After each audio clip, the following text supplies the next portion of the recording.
Commander Asad Bakhtiari, also known as Ali Qali Khan, was born in the Bakhtiari region in 1820 to 1821. His father, Hussein Qali Khan Bakhtiari, was a powerful figure who unified the Bakhtiari tribe. Asad spent time in prison but later became the commander of the Bakhtiari cavalry, building connections in Tehran and establishing strong relations with foreign diplomats. He played a crucial role in the Constitutional Revolution, capturing Tehran and deposing Muhammad Ali Shah Qajar. Asad later served as Minister of War but eventually withdrew from politics. He passed away in 1917, leaving a lasting impact on Iranian history and democracy.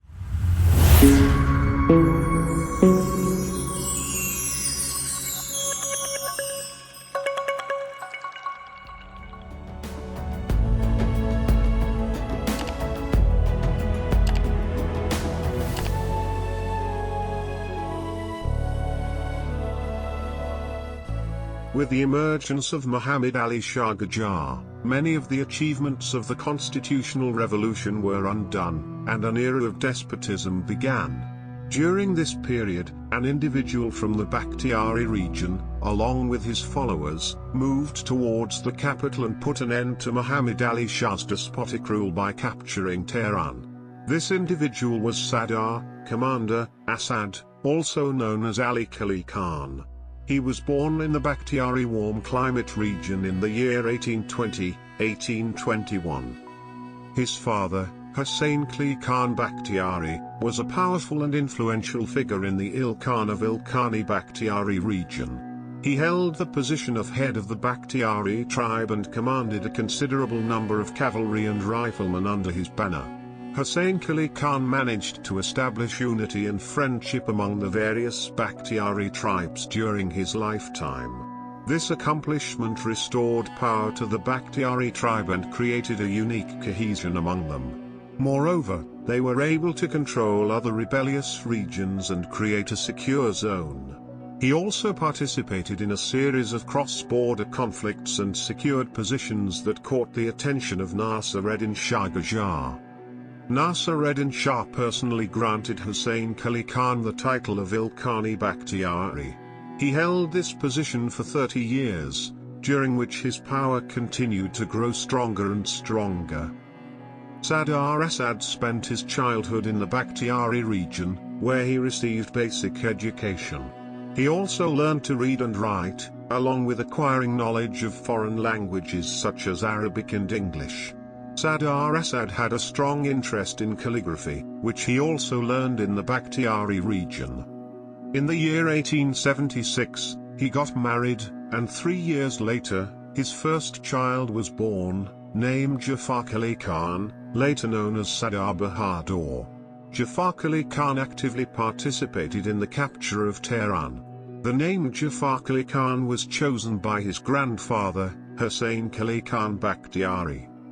In the year 1845, Masoud Mirza Zell Sultan, the senior son of Nasser-ed-Din Shah, became the ruler of Isfahan. From that point onwards, many things changed for the Bakhtiari tribes. The wealth and power of Hussein Qali Khan continued to grow day by day, to the extent that in the southern regions of Iran, Zell Sultan had to rely on Hussein Qali Khan to resolve certain matters through his actions. In a way, Hussein Qali Khan was a partner to Zell Sultan, and the Qajar rulers couldn't easily sideline him. This situation created suspicion in Nasser-ed-Din Shah's mind. Consequently, he sent a series of spies to the southern regions and Bakhtiari territories to gather information for him, informing him about the extent of Hussein Qali Khan's power and wealth. These spies informed Nasser-ed-Din Shah that Hussein Qali Khan possessed substantial wealth and power, along with a significant number of armed riders under his banner. This situation alarmed Nasser-ed-Din Shah, who feared that the Bakhtiari tribe's growing power might become a serious threat to the Qajar government. However, Hussein Qali Khan had no intention of becoming a troublemaker for the Qajar government. On the contrary, he had managed to restore security to many insecure routes and regions, bringing stability to the Zagros, Lorestan, and Bakhtiari areas. Essentially, he served as a pillar of power within the Qajar government. Nevertheless, Nasir-ed-Din Shah, unable to tolerate a rival, summoned his son, Zell Sultan, to the capital. Nasir-ed-Din Shah had two objectives. Firstly, he wanted to assess how obedient his eldest son was, and secondly, he wanted to see if Zell Sultan could successfully accomplish his mission. He instructed his son to eliminate Hussein Qali Khan. Zell Sultan accepted the mission and journeyed to Isfahan. On Isfahan's Shahbagh Boulevard, a military parade was organized.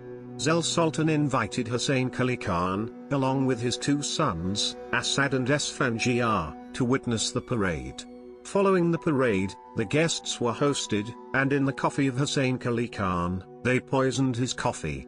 When he drank the poisoned coffee, he was apprehended and thrown into prison. His two sons were taken to the royal court and imprisoned there as well. Due to the effects of the poison, Hussein Qali Khan lost his life while in prison, and Nasir-ed-Din Shah's mission was successfully accomplished.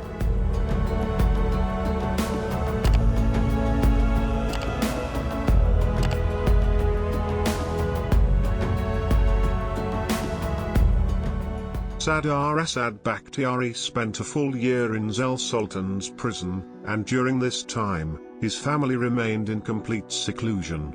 As a result, the entire Bakhtiari tribe retreated to the margins.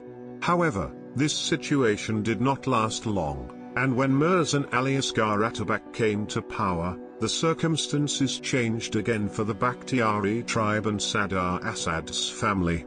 Atabak had a good relationship with the Bakhtiari tribe. As soon as he came to power, he elevated Esfandiar Khan to the position of Khan of the Bakhtiari tribe, and Sadr Asad became the commander of the Bakhtiari cavalry. Nevertheless, Nasir-ed-Din Shah still feared the uprising of the Bakhtiari tribe and knew that they held a grudge against the Qajar dynasty. For this reason, he kept Sadr Asad in Tehran to prevent any Bakhtiari rebellion against the Qajars. Sadr Asad's stay in Tehran eventually turned to his advantage. He was able to establish connections with the elite of the capital city, become familiar with the political situation, and, most importantly, build friendly and close relationships with diplomats from foreign embassies in Tehran. This enabled him to gain power and establish strong relations in Tehran. In the year 1841-1842, Nasir-ed-Din Shah intended to celebrate the 50th anniversary of his coronation. The coronation celebration of Nasir-ed-Din Shah took place at the Shah Abdul-Azim Shrine. In the early hours of the celebration, Mirza Reza Kamani, armed with his old 7-shot pistol, approached the king and assassinated him.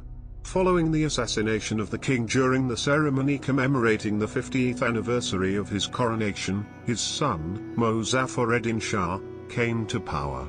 Mozaffar-ed-Din Shah had a good relationship with the Bakhtiari tribe, and once again, the circumstances changed for the Bakhtiari tribe.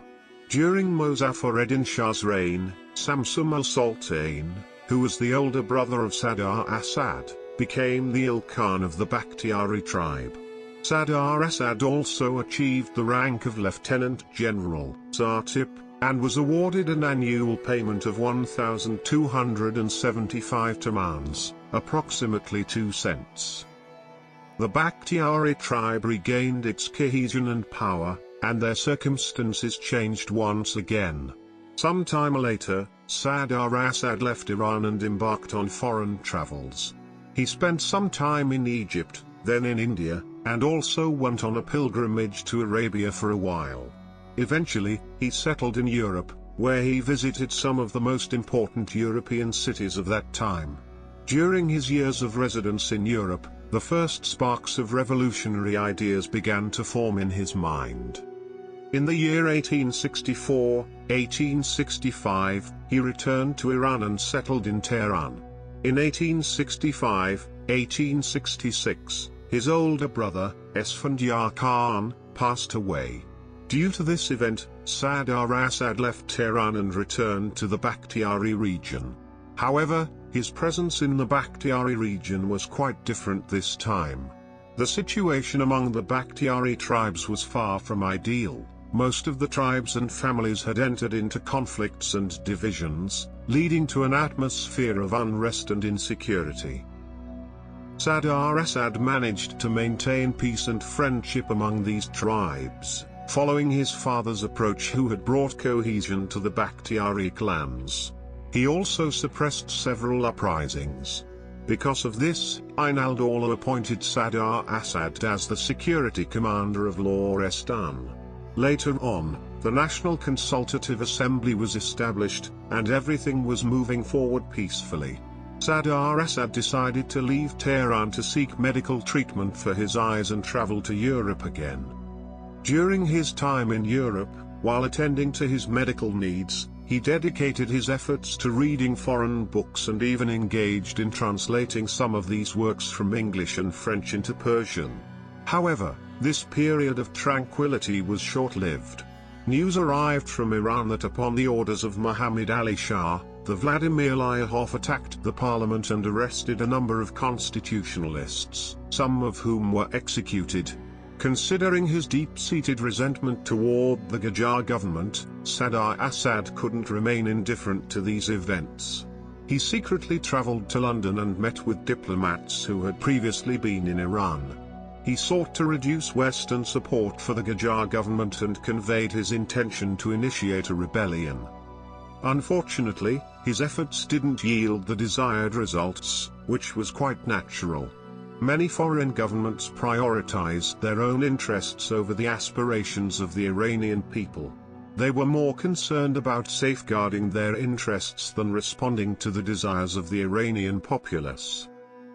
Sadr Asad, however, managed to return to Iran with the help of young individuals from Khuzestan and Khorramshahr to prepare the initial foundations of his uprising. It is said that Sadr Asad Bakhtiari had been associated with constitutionalists for many years prior to the bombing of the parliament. He intended to initiate a series of uprisings. He participated in clandestine sessions organized by constitutionalists, and he even delivered impassioned speeches, encouraging everyone to rise against Muhammad Ali Shah Qajar. When the parliament was closed down, Sadr Asad openly and directly opposed the government of Muhammad Ali Shah without any hidden agenda, intending to rebel against this government.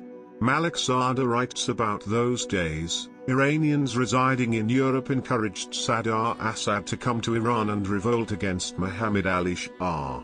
A few of them, along with Sadr Asad, went to Iran, traveled from Isfahan to Tehran with him during the military journey.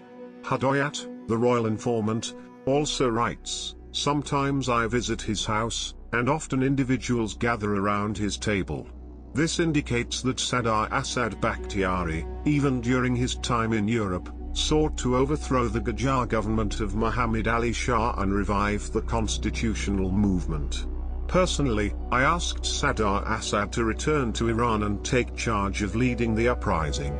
He continues, "Unfortunately, Sadr Asad is alone and has no one's support." However, this statement is a mistake. When he moved towards Tehran to capture it, the forces of Gilan came to the aid of Sadr Asad. Additionally, the actions of Sattar Khan and Barka Khan in Tabriz greatly contributed to the success of Sadr Asad's uprising. Sadr Asad Bakhtiari arrived in Iran on May 6, 1909 and headed directly towards southern Iran.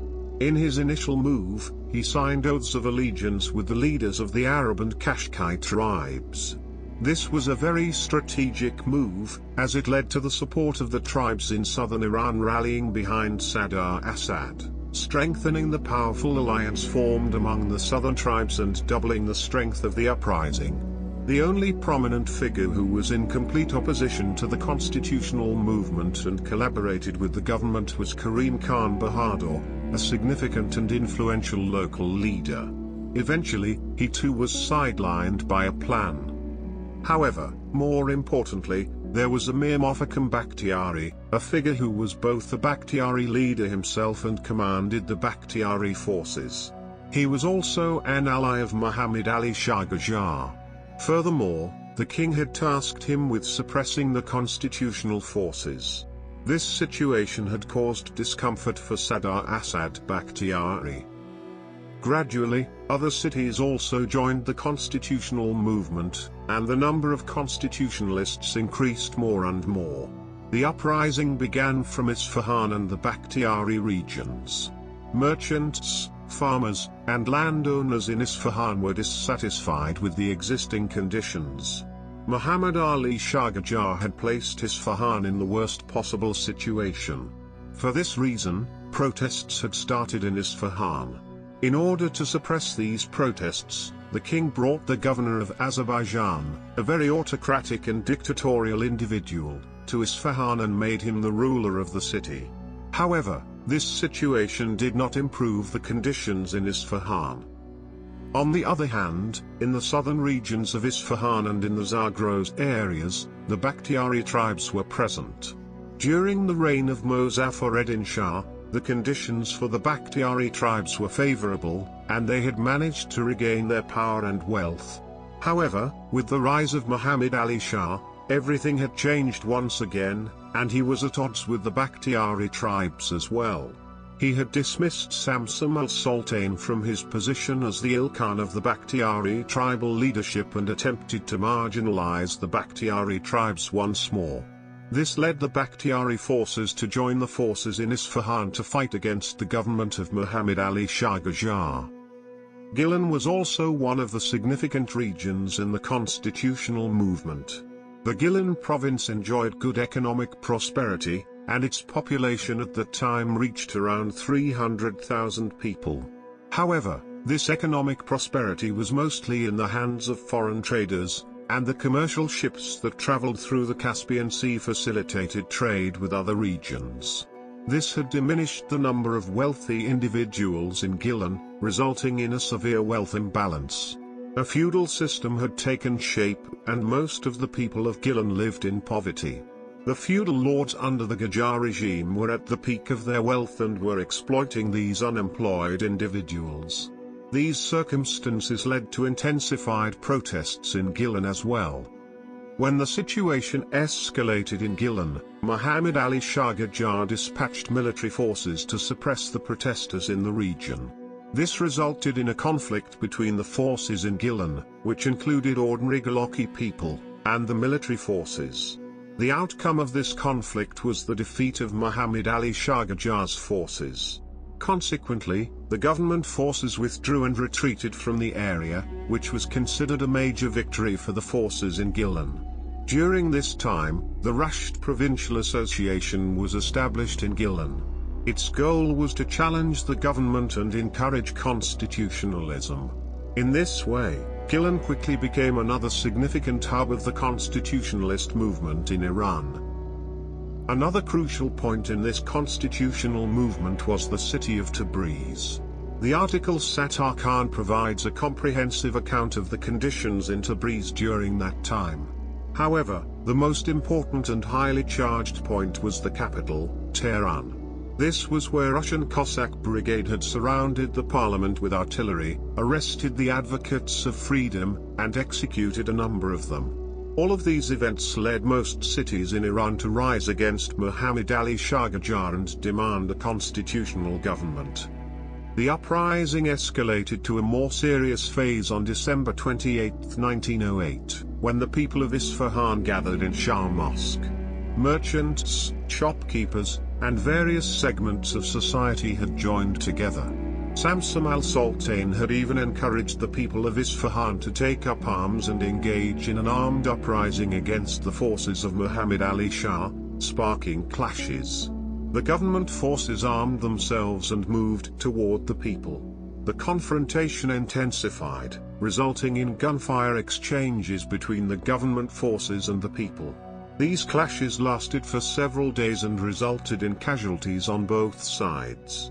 However, eventually, Bakhtiari forces came to the aid of the people of Isfahan and managed to defeat Muhammad Ali Shah's forces, taking control of the city.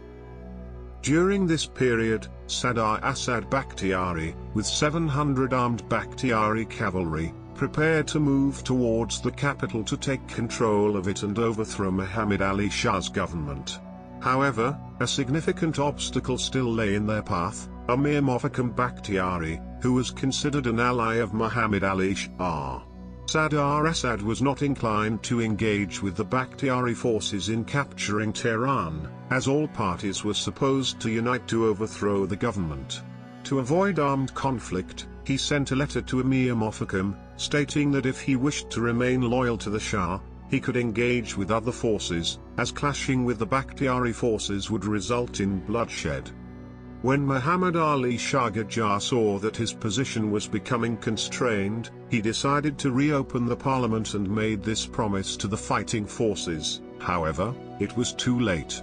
The constitutionalist forces had already reached the outskirts of Tehran, and on the other side, Sattar Khan was adamant that the Bakhtiari forces should take over Tehran by any means necessary, as negotiations were no longer feasible. Sadr Asad Bakhtiari, along with his forces, besieged Tehran. However, Amir Muhammad was prepared for war and did not heed Sadr Asad's advice.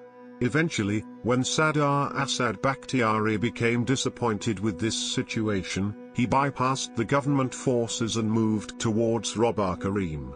It was there that the forces of Gilan, under the leadership of Sadr Azam, joined the Bakhtiari forces.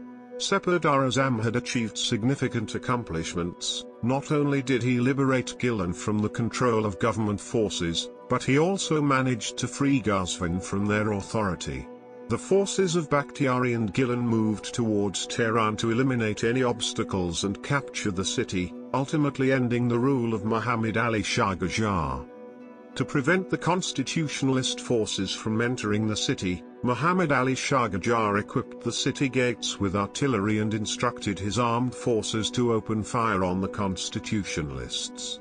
On the other hand, Russian and British diplomats also urged the constitutionalists to halt their advance and abandon the uprising.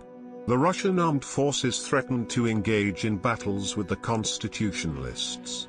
However, all these efforts couldn't halt the progress of the constitutionalist forces, and eventually, the gates of Bihatabad collapsed. The forces of Gilan and Bakhtiari entered Tehran, taking control of the city. 3 days of confrontation between government forces and Russian forces against the constitutionalists ensued, marked by gunfire exchanges. As a result of these clashes, around 500 individuals lost their lives. In the end, the Russians surrendered, and Muhammad Ali Shah Qajar sought refuge in the Russian embassy. The government forces also laid down their arms and surrendered to the constitutionalists, leading to the complete capture of Tehran. According to reports from British authorities, there was no looting carried out by the victorious forces. Incidents of looting were attributed to the royalist forces. On the very day that Tehran was captured, a political council was formed, and all the dignitaries and officials were invited to participate in this council. Through consensus, they deposed Muhammad Ali Shah Qajar from the throne and considered his son, Ahmad Mirza, as his successor. However, at that time, Ahmad Mirza was only 12 years old. Due to his young age, the regency was entrusted to Ali Reza Khan Qajar. Although the capture of Tehran and the success of the Constitutional Revolution were achieved through coordinated efforts of various ethnic groups and cities, the subsequent events following this success led to significant changes in the political landscape of Iran, ultimately causing blows to the constitutional movement. A cabinet was formed, and in this cabinet, Sadr Asad Bakhtiari assumed the position of Minister of War.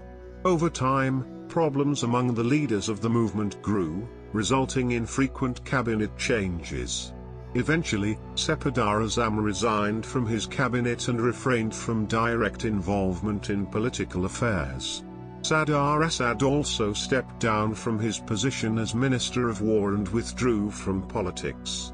During this period, political turmoil reached its peak, with cabinets being shuffled frequently and political leaders in Iran being deeply divided.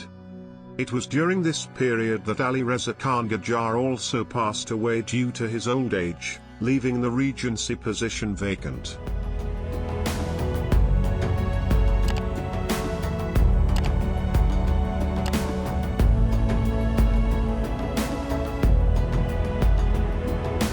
Sadr Asad Bakhtiari spent some time away from the hectic political conditions in Iran. However, every cabinet that came into power had a strong insistence on having Sadr Asad as part of their cabinet, but he declined to join any of them. Ultimately, he decided to travel to Europe again to seek treatment for his eyes and left Iran. During his time in Russia, he learned that Muhammad Ali Shah Qajar might be planning to return to Iran. Muhammad Ali Shah had spent his period of exile in Russia. Although Sadr Asad had no fondness for Iranian politics and the positive actions, he still sent a telegraph to his brother, Samsum al-Sultan, urging him to warn all politicians to be cautious. He informed them that Muhammad Ali Shah was planning to return to Iran, and if that were to happen, all the achievements of the constitutional movement would be in jeopardy. Samsum al-Sultan relayed this message to other Iranian politicians. Sadr Asad spent a year in Europe, during which he constantly received official and unofficial letters from the National Consultative Assembly, Majlis, as well as various political figures. They urged him to return to Iran in any way possible and accept a political position. However, he declined all their offers and showed no inclination to return to Iran. Eventually, Nasser al-Mulk personally traveled to Europe and had a meeting with Sadr Asad. Nasser al-Mulk asked him to come back to Iran and take on the responsibility of overseeing royal affairs. He also requested that Sadr Asad reside in Tehran. It seems Nasser al-Mulk believed that Sadr Asad's presence and influence could help stabilize the political situation in Iran during a tumultuous period. Sadr Asad finally returned to Iran in 1912 AD and spent most of his time in the Bakhtiari region.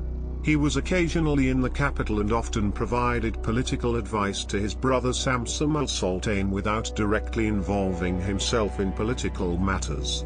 The era of Sadr Asad Bakhtiari's life was a period of ups and downs in Iran's socio-political history and even globally.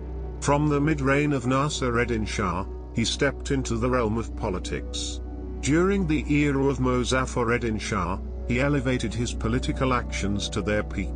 In the time of Muhammad Ali Shah, when the parliament was closed by force, he engaged in a significant and constructive uprising. Until today, he has been one of the most influential political figures in modern Iranian history.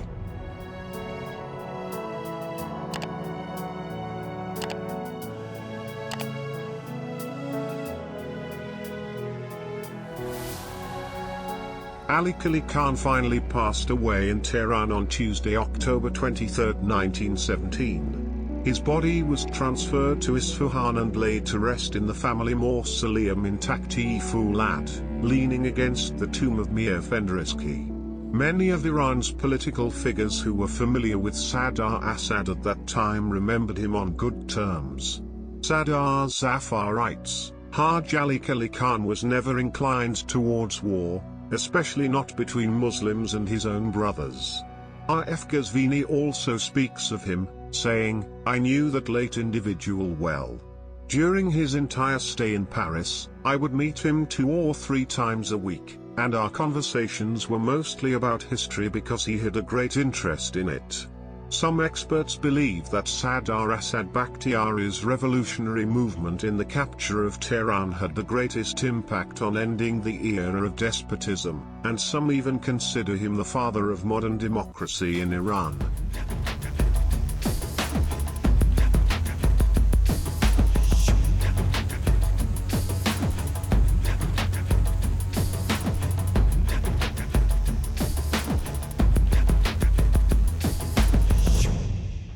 If you enjoyed this video, do not forget to like it, and share it with your friends. Do not hesitate to provide your view regarding this video by putting your comments below. Your comments would help us to improve our work, and also, They help us to take your views into account for the future topics that we select. Furthermore, you can subscribe to our channel to become aware of our new videos.